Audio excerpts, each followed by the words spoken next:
One thing that drives me nuts about any vehicle is not being able to hear the engine. Now, this is particularly true with these newer emissions-equipped diesel trucks. They just have so many things that are in the exhaust and the intake system that kind of quiet noise down. You just can't hear what's going on. And that's a pet peeve of mine.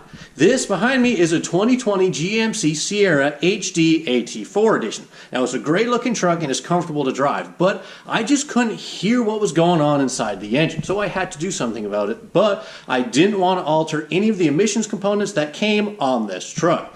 Now, the stock intake, well, it flows pretty good, but inside there's a muffler and a resonator that'll take out a lot of that induction noise that you'll hear. So I decided, since there's nothing on the market just yet, I'll make my own intake tube. Basically, I started with some 4-inch aluminum tubes that I had kicking around and a couple of silicone couplers.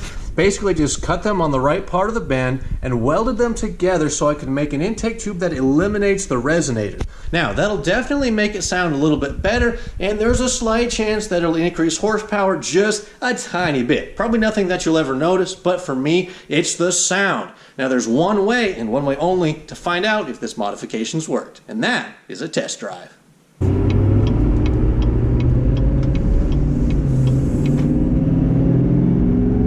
Right off the bat, I gotta say I definitely can hear just a little bit more of that turbo whistle, a little bit more of that kind of V8 induction noise. I gotta say I kind of dig it. Now, performance-wise, no, I don't really notice any differences from having this higher flowing intake tube underneath the hood.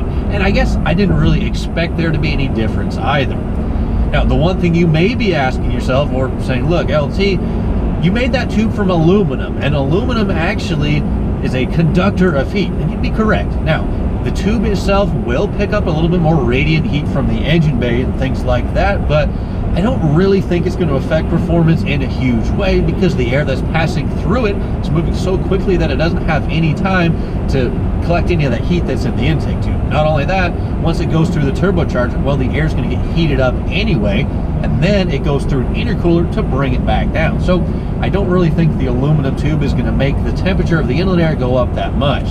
So really all I'm gaining is a little bit cooler sound and maybe just a couple of % more performance.